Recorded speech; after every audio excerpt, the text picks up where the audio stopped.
999ers risk their lives every day keeping us safe. You're putting yourself out there to help other people at their most precious time of need. But all too often, they're abused and attacked. Their house is on fire and they're attacking us. I was standing up with her hands around my throat. No. These personal attacks on police, paramedics and firefighters are at an all-time high. He's telling me, I'm going to kill your wife and I'm going to kill your family and I'm going to kill you. Leaving them traumatised and unable to work. How do you come to terms with knowing that you can't go and do the job that you love? But while the violent criminals responsible are hunted down and brought to justice, our protectors fight to get well and back on the job. We kept people safe, we put away the bad guys. I'm not going to let some man ruin it for me. This is my future, this is what I enjoy doing. Ready to face the next critical incident.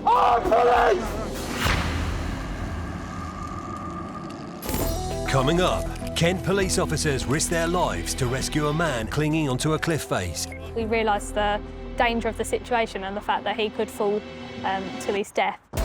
West Midlands police track down a man in possession of a gun. Stay there! Show me your hands! We are seeing more gun crime, but it is a trend that we need to nip in the bud. And how man's best friend came to play an essential role in British policing, tracking down criminals and protecting their handlers. You're under arrest! Come out!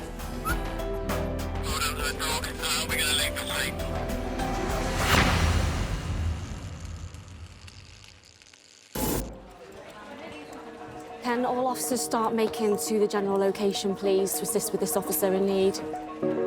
The role of a police response officer is varied and unpredictable. Often, when other agencies are unable to respond, the police are called upon to fill the vacuum.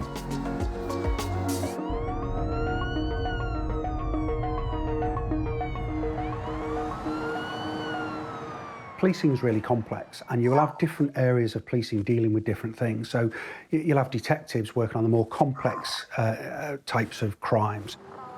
But then you'll have response officers, and the response officers are being deployed to whatever 999 calls come in. Anything and everything. In Merseyside, police have been involved in a high-speed pursuit of a suspected stolen car that failed to stop. I'm looking to see if possibly to go in. In an attempt to evade capture, the driver of the car has driven into a reservoir and a police helicopter with heat-seeking cameras on board has been deployed.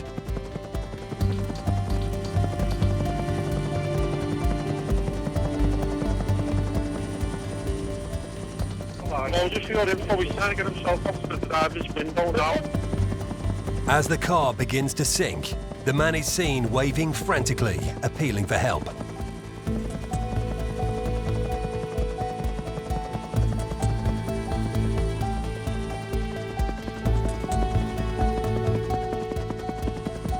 Charlie Mike 35, do you need any more patrols up there? Charlie Mike, I think it's going to be a negative at this stage. Bear with us.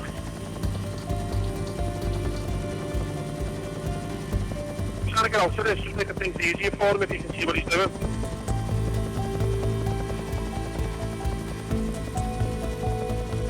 Showing incredible bravery, 5 officers wade into the deep water to pull the individual to safety.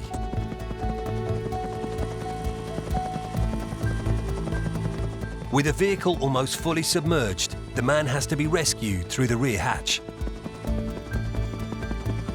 So I'm just letting you know your officers now got this lad out of the car. Yeah, confirm the male is now out of the vehicle. Yeah, he's out of the vehicle now, being walked towards the bank.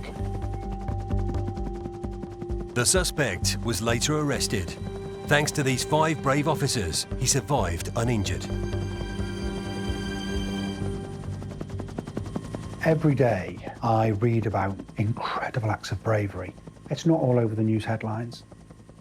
I think it's important that the public understand the level of courage, bravery, thankless sacrifice that goes on with policing every day. And that sounds dramatic, but that's so true. It's late afternoon in Manchester. and the police have received a call that someone has been spotted in the freezing water of a canal. Quickly. 3 officers are quickly on the scene, but the individual is drifting dangerously towards an unlit tunnel, and they need to act fast. Brave officer PC Briggs has jumped into the canal and is swimming towards the individual. Once reached, PC Briggs brings the individual back to shore, and officers standing at the side of the canal pull them both to safety. Let go. Come on, to the side. Come on. Right, Sergeant, get off this. Right, Jack. Right, Sergeant, get off this. It's fine for me. Come here.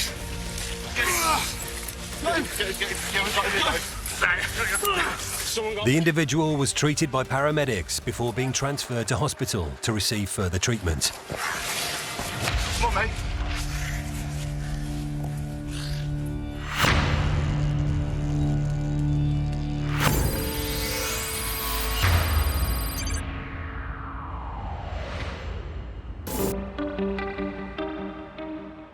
In March 2020, police officers in North Fleet in Kent got a stark reminder of the unpredictability of their role.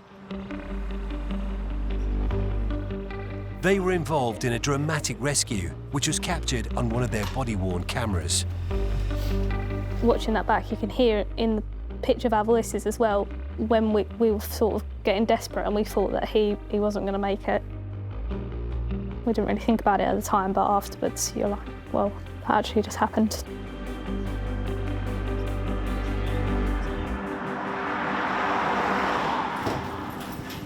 PC Jodie Tubby has been a frontline police officer with Kent Police for over 5 years. On that particular day, I was on routine patrol, so I started my shift at 3 p.m. in the afternoon. Also on duty that day were PC's Dave Gillen and Matt Smith.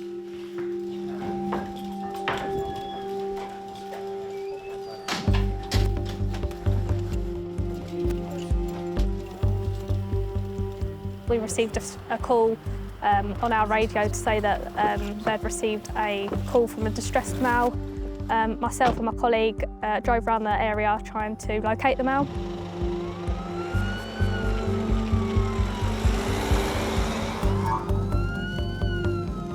We were aware that he had a high visibility jacket on, which made it slightly easier to try and find him.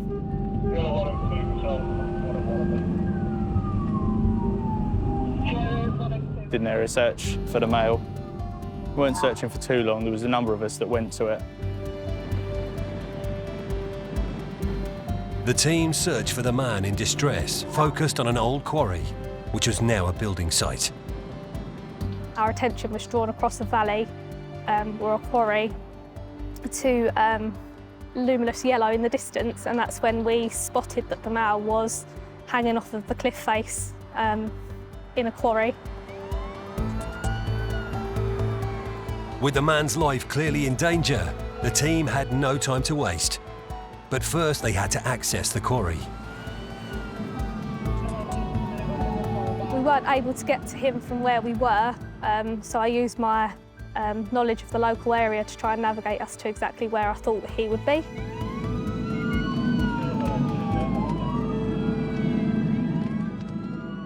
When we got to the location where we identified the male was, we went down a small alleyway between a couple of houses and then through an overgrown area at the back of the houses and then had to climb over a wall. We could hear the male shouting for help, which is what sort of directed us directly to him. And that's when we saw the male was hanging onto the edge of the quarry about 6 foot down from where we were stood. Keep holding on, mate. The situation, obviously, we had a lot of obstacles in our way, and the severity of the situation made it, very stressful. I climbed over a member of the public's garden onto a wall, which then led us onto the edge of the cliff face. It was sort of quite overgrown, quite a lot of rubble and debris there, and lit up, and where it's quite a disused area, so it's quite unstable. So initially, when I stepped over the wall onto the edge of the cliff face, I did freeze for a couple of seconds.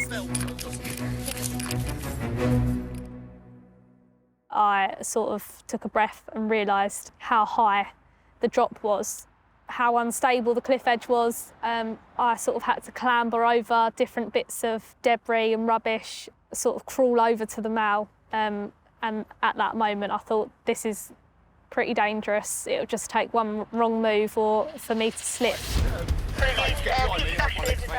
The adrenaline was pumping. I was in fear. It was quite unstable edge, but I just put that to one side because I knew that his life was at risk and that if anything did happen to him, I wouldn't want that on my conscience. I didn't think about the height or falling or anything myself at the time, but looking back on it, it was a fair height. And we were very close to the edge, but didn't realise that at the time. Hold on, mate. When I looked over, when we first got there, the male was clinging onto the wire that holds the rocks in place. And down below him was quite a lot of like building rubbish, quite a lot of debris and that down there from the site. The male was clinging onto the quarry, hanging onto chicken wire over the quarry, which was around 70 or 80 foot drop. It was a building site below him, so it was gravelly, hard concrete. We realised the danger of the situation and the fact that he could fall to his death. So I was trying not to rush and make any rash decisions because I needed to be calm. At the same time, I was trying to update the control room to let them know what was happening so that I could get additional resources en route, so to get Kent Fire and Rescue en route, because I knew that that was time critical and I didn't have any time to waste. Back at base, Inspector Jamie Little was in constant radio contact, providing support and advice for his colleagues. I became aware from the radio message of the incident taking place, and I could hear over the radio what the officers were doing. There was no time for the fire brigade to arrive. There was no time for the ambulance service to arrive. They had to act right there and then to save the man's life. We knew we needed to get to him, but we couldn't physically. He was too far out of reach for us to grab him by hand. He was just clinging onto the wire, just with his fingers holding himself up. My colleague had the idea of looping our belts together to try and hoist the male back up. We looped our belts together and lowered them down just so the male had something to hold on to. When I got there, Jodie and David had already started trying to help the man. I then worked out, essentially, if he did fall, someone's going to have to be at the bottom. So I started running across the top of the cliffs, trying to work my way down, jumped through a few gardens, jumped a few fences, and then made it back round to the bottom, which is through a construction site. Jumped over that, and then got to the bottom, where he was hanging off the cliff. My colleague laid on the floor, lowered the belt down to the male, whilst I maintained communications with him, just to try and keep him busy. You get a grip with your feet. I need you to get a grip with your feet. I could hear Jodie's colleague shouting down. At one point, the chicken wire came pretty much away from the cliff face, so he did shout down to me, just to warn me what was going on. Our belts are quite thin, so they weren't strong enough to be able to pull him back up to the top, but they were enough to be able to stabilise him for a moment.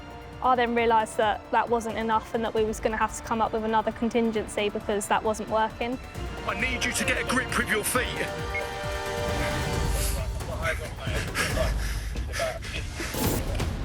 Later, the team come up with a new plan to try and save the man's life. We knew we needed something longer to be able to reach him. I then maintained communication with him to keep him talking so that he didn't lose sight of what we were trying to do. That's the one. Good lad. Down. Police forces all over the UK consider dogs not just as their best friends, but as a vital tool in law enforcement. Police dogs are commonly used in searching for drugs and explosives, helping to locate missing persons, finding crime scene evidence, and protecting their handlers when faced with dangerous situations. Good lad. The use of dogs for police work was pioneered in Germany and France in the early 1900s. The first police dogs in the UK went into service in the docks in Hull in 1908. It wasn't until the 1920s that other police forces became interested in the use of police dogs, and in 1938, 2 Labradors began patrolling the streets of London. After World War II, the training of police dogs became professionalised, and by 1960, British Transport Police had up to 75 dogs in use. This intelligent dog is obviously becoming teacher's pet. Today, the value of the police dog is undisputed, to the extent that there are now over 2,500 police dogs employed across the UK, constantly sniffing out danger and tracking down criminals.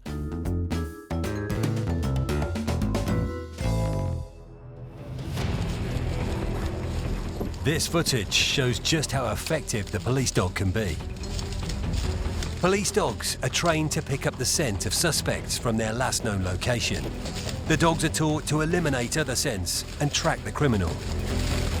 In this instance, the police dog, called Blue, is tracking down a man who is wanted for several motoring offences. It soon becomes apparent that Blue is on the right track. Zulu Delta 44. Mal was dumped a black jacket in the bushes. Good boy. Come on. Where is he? Where is he? Don't let me down. Substation on it. The dog aim is crossing the road directly opposite there.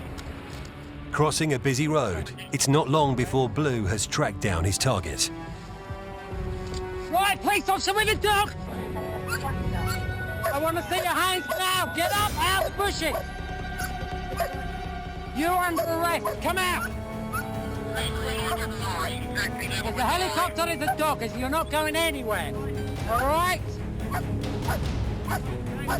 Come to me! Come to me! The offender has no escape and eventually emerges from the bushes. Come towards me! 4-4 is coming into the field with me. I need officers with me. One arrested. Okay, that's fine. Stop there and stay there. After a search lasting around an hour and covering 2 miles of countryside, it's mission accomplished for Blue. 4-4, male detained in cuffs. Good boy. Male detained in cuffs, all safe for that. Good boy. Impact 1-4, well done to the dog. We're going to leave the scene. The offender was convicted of 6 motoring offences. He was sentenced to 2 years in prison and disqualified from driving for 3 years.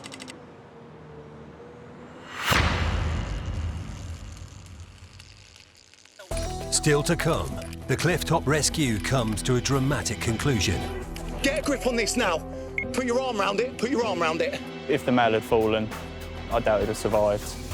And how man's best friend helps emergency service workers recover from traumatic incidents. He's my therapy dog. He's my best friend. Can you help?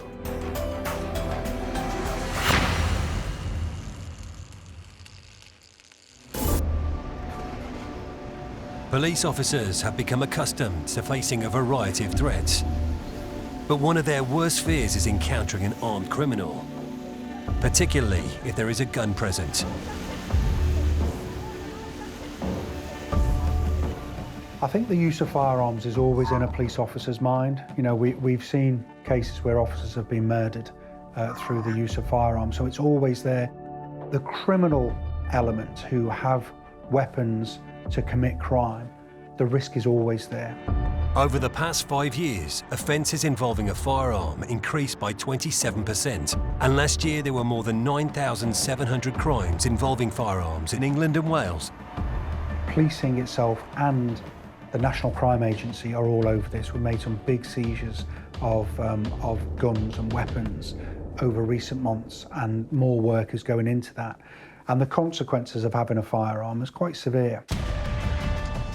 In this clip, a suspected gunman has been spotted by plainclothes officers, and the West Midlands Police Firearms team is on the case. Stay there! Hand! Stay there! Show me your hand! The team catches up with the suspect and detain him, but there is no sign of a firearm. However, before long, a gun is spotted nearby. The bag found under the car contains a silver-loaded pistol. The gunman admitted possession of firearms and ammunition. He was sentenced to 6 years in prison. We have ARVs, armed response vehicles, we have tactical firearms teams, we have highly trained firearms officers. They protect the public, but they protect my colleagues, because my colleagues will run towards danger. We are seeing more gun crime, certainly in some of the big city areas, but it is a trend that we need to nip in the bud.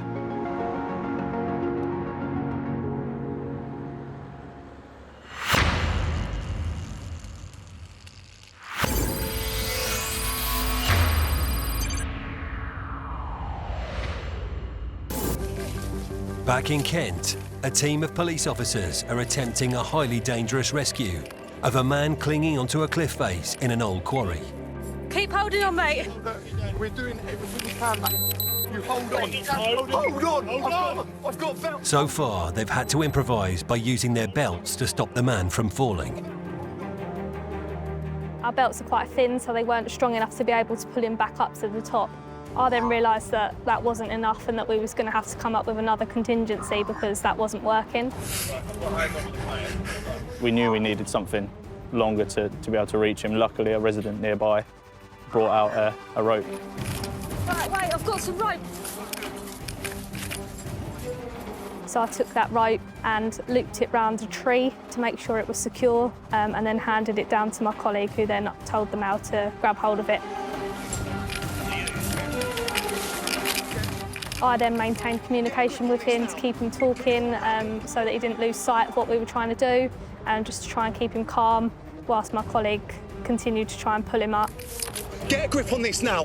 Put your arm round it. Put your arm round it. That's the one. Good lad. Good lad. I've got, mate. I've got the rope. No, hold the rope. Wrap your arm round that rope. You get him, I've got rope. Keep going, keep going. Don't Keep going. Come on, come on. Someone get hold of me. Someone get hold of me. Coming, keep coming. Give me your hand, give me your hand. When we pulled the male up to the top of the cliff, although he was holding onto the rope, I told him to take hold of my hand, which he did.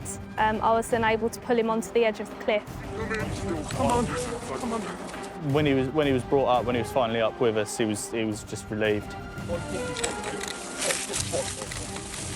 All of us, the male and my colleagues, we sort of just laid there for a second, just in disbelief of what had just happened, just took a moment and sort of held on to each other, knowing that we were all safe.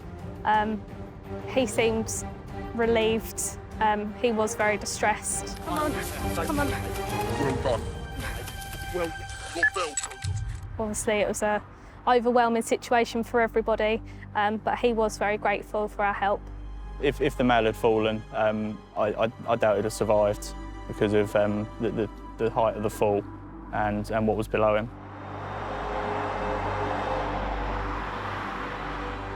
Back in North Kent Police Station, the professionalism and bravery of the officers involved in this rescue has not escaped the attention of their superiors. I think that incident and the body-worn footage highlights how varied and how wide the role of a police officer is. Fills me with pride to have those officers. They do their work. That wasn't an isolated incident, although you know the gravity of the incident doesn't happen every day. But those officers are going out there doing a variety of incidents, protecting the public every day, and I can trust them. I've got complete trust in what they do. I don't need to check their work. I know they're gonna perform for me and for Kent Police. It was only when the team reviewed the body-worn footage of the incident that they fully recognised the enormity of what they had done. When I watched the footage back, I was just proud of myself and my colleagues about how well we worked together without each of us doing those jobs, we wouldn't have been able to do the same thing or have the same outcome. Each of us was vital in our roles there. All of us had strengths in different areas there that we were able to utilise. So, for example, I know that my strength was talking to people, so I was the person that took on the role of speaking to the male and trying to keep him calm, whereas my colleague's good at the practical side of things. He was able to create the hoist and help bring him up. So, yeah, it was just nice to see how well we worked together. Overwhelming to see what had happened and to look at it from the top of the cliff and to see the drop and realise how dangerous it really was. When I stepped over the edge and for a few seconds I froze, but then the adrenaline kicked in. But I know once we'd actually gotten back up the top afterwards, when we went back to the car, I was shaking and I felt really cold. I think that was just the come down of adrenaline where, yeah, we didn't really think about it at the time, but afterwards you're like, well, that actually just happened.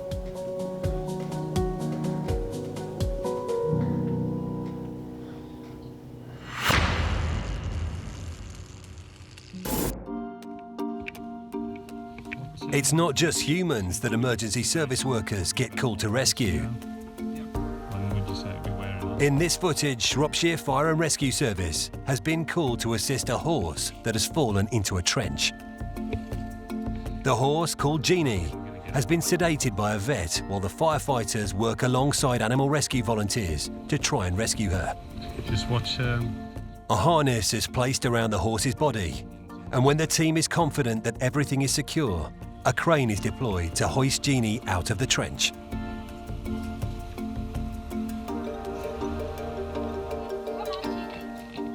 Once back on firm ground, Jeannie is woken from the sedation. And though a little bruised and unsteady on her feet, she seems remarkably calm after this traumatic experience.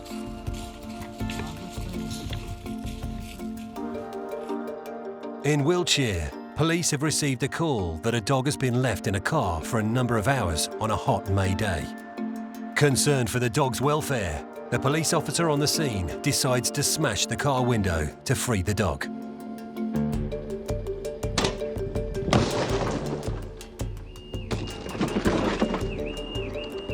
Hello, buddy. Oh, I know. Come on. On this particular day, it was 21 degrees Celsius, but the temperature inside the car was in excess of 40 degrees. Although this time the dog survived unharmed, the owner was traced, advised about animal welfare, and agreed to donate £50 to charity. Police confirmed that the owner was very remorseful, and they had no other concerns about the dog.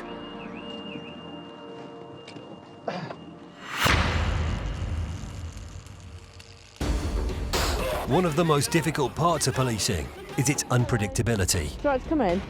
Okay, I'm sorry, I'm sorry. Get out! All right, calm down. Put the knife down, fella. Policing is dangerous and it's unpredictable. Police officers see unimaginable things. They will have to deal with things that people shouldn't have to deal with.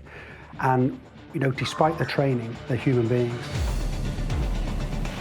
For police officers Mark and Stuart of Merseyside Police, the unpredictability makes the job even more difficult. All these houses here, all these different front doors right next to each other, it's... You don't know what's going to present when you walk through that door. You literally don't. You get a little bit of a story and you go in, and as you go through that door, beyond that threshold, into that house, any number of things can happen from that given moment. Police officers, very often now, they'll go to a traumatic incident, and I could give you a whole list of, you know, child deaths, hangings, suicides, the most horrific of things that you could be exposed to. That's been recognised now, and there's some really good work to try and recover that. But a lot of damage has been done. Be mindful if you're driving around, keep your windows up in your cars. Sergeant Tim Pottle, also of Merseyside Police, is keenly aware of the trauma that he and his team face on a daily basis. As of the 1st of November. Last year I went to a sudden death of a child, and I found myself afterwards in the ambulance with the ambulance crew, and we were all crying, and we cried for five minutes. And it's a very human emotion, but not one that people expect to see. The emergency services try and do the best job, and they always do the best job while it's occurring. The emotion afterwards, you can't ignore it, And if you try and ignore it, you become unwell.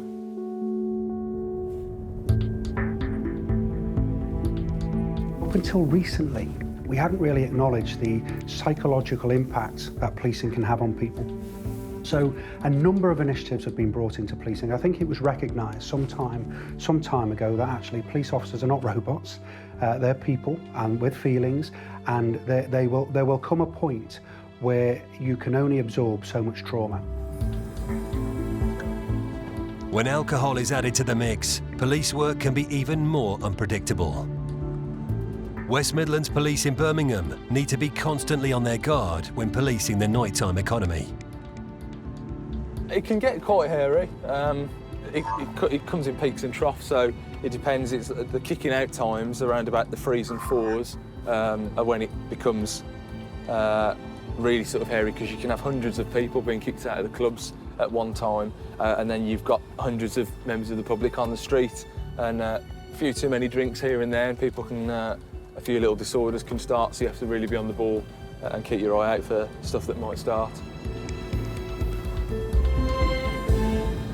You have to be really careful about what's going on in the background, so you have to be aware of where your colleagues are and who's where and what they're doing and what they're dealing with, because any job, no matter how small, if they're dealing with, you know, some drunk female or something, for example, if it's so, you know, if she wishes, she could turn and she could end up striking an officer, and then you might have a mass disorder, because that might be a relation to somebody who's nearby, or you just don't know. From job to job, you've just got to expect the unexpected, really.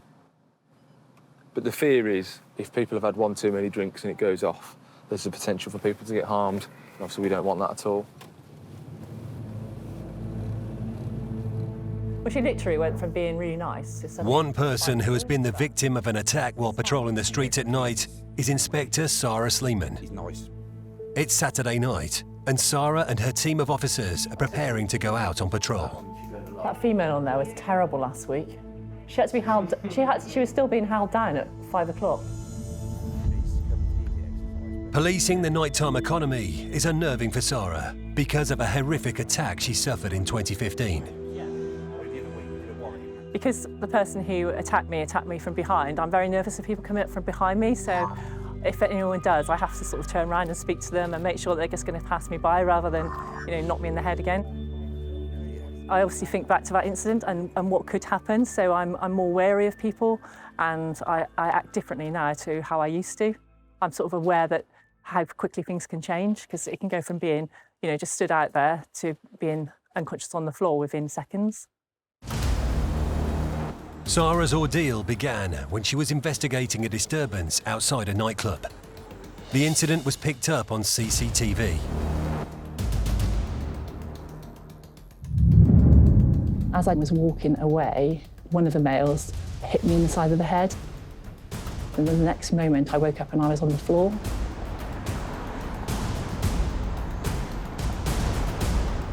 I put my hand onto my head and looked at my fingers and said to my colleague, I think I'm bleeding.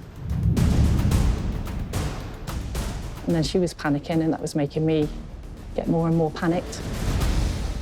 Sarah was rushed to hospital, where doctors discovered a serious head injury. They found a cut on my head, and I had it glued, because it was like a moon shape. So it was all the way down to my skull, but it was in a moon shape, so they were able to stick it back down. Since after the event, I learned that he had a mobile phone in his hand. He came up behind me and, like, from the side and hit my head with it in his hands. The offender was convicted of actual bodily harm. He was sentenced to 9 months in prison, suspended for 18 months.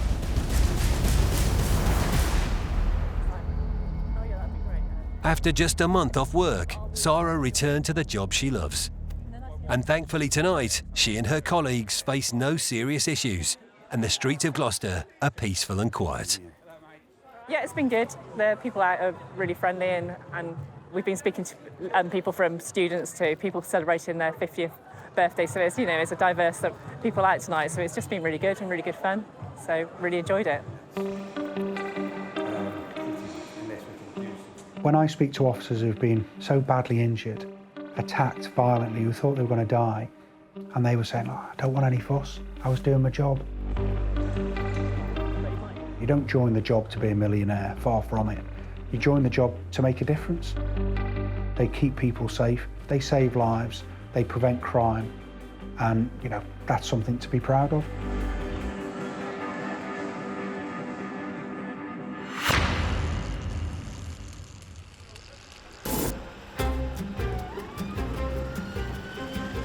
Behind every uniform, there is a support network.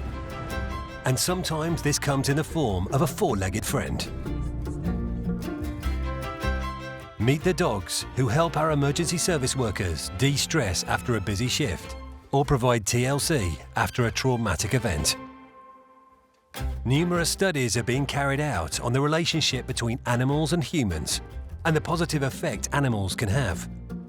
Studies show that just petting animals can raise the levels of the hormones oxytocin, serotonin, and dopamine, which play a part in improving mood.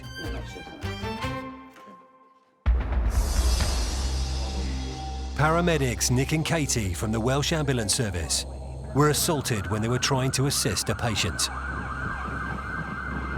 He woke up and started punching and throwing hits and caught me in the chest. He sort of sat up and then he punched me clean in the face. My glasses were broken, my face had been swollen, my lips, and he shook me up. Following the attack, as well as support from the Welsh Ambulance Service and their families, Katie and Nick found solace in their pets. Albie, come on in, Ob. Coming in. A recent Blue Cross survey found that households with a dog or a cat are happier than those with no pets. Studies show that petting a dog is relaxing, slows down breathing and lowers blood pressure and heart rate. Give me paw, yeah. He's my therapy dog. Looks after me, makes me happy. Albie he's been marvellous. He's been brilliant. He's my best friend. Isn't you, Alb? I just love him now. 26% of the UK adult population have a dog, with an estimated population of 9.9 million pet dogs. Being a dog owner means that you are more likely to keep up exercise, which again has an impact on well-being. Yeah, it doesn't take bath. Often me and my husband go for a walk together and we might discuss things that have gone on.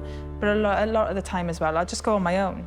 I'll just take my dogs, off we go, 2 hours later, come back feeling really refreshed and quite de-stressed from the day and what's gone on.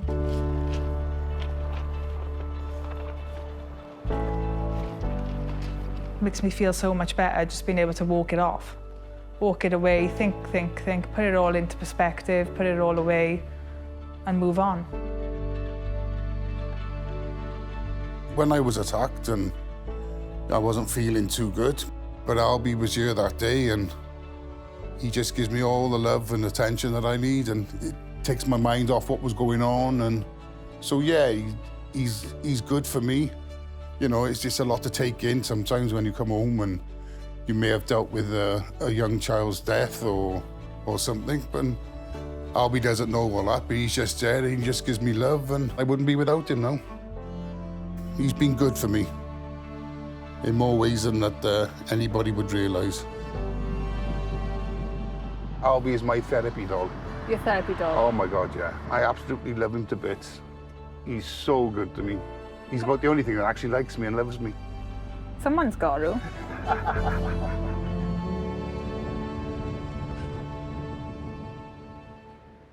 Former police officer Simon Mudge was diagnosed with complex PTSD after suffering several attacks, culminating in a brutal attack at a music festival in 2003. I'd had several times in the job where I'd been assaulted quite badly, and I've always thought I'll come out the other end of it. But on that day, I thought that was it. I thought my 9 lives had run out. Pets are linked to lots of physical health benefits, such as lowering blood pressure and improved recovery from heart surgery. But most importantly for Simon, they are also linked to improving mental health. It's probably only been the last 6 months that he's sort of turned a corner there and realised that actually he's got a life and he's got a purpose that isn't just being a police officer. His moods go from being really, really low to feeling okay and sort of really happy because he's with the girls or we're out doing something or, you know, even walking the dog. Simon's dog Monty has been a major part of his recovery. Monty really is a therapy dog for me. There's nothing better than when you're having a bad day, sitting there in front of the TV, just watching a film with him on your lap. I say, normally stay still and for a couple of hours and goes to sleep. Leaving the house can be challenging for Simon due to his PTSD. But Monty's always there to provide encouragement. Monty helps me get out of the house every day. It's a routine that I can get in, taking him out for a walk, and stops me sort of getting trapped in the four walls of the house. He's been such a great help to me. I find that I can relax better with him around. He knows when I'm having a bad day, and he'll sit there and just go to sleep on my lap, and there's nothing better than stroking a pet to calm you down. Monty means the world to me, he really does.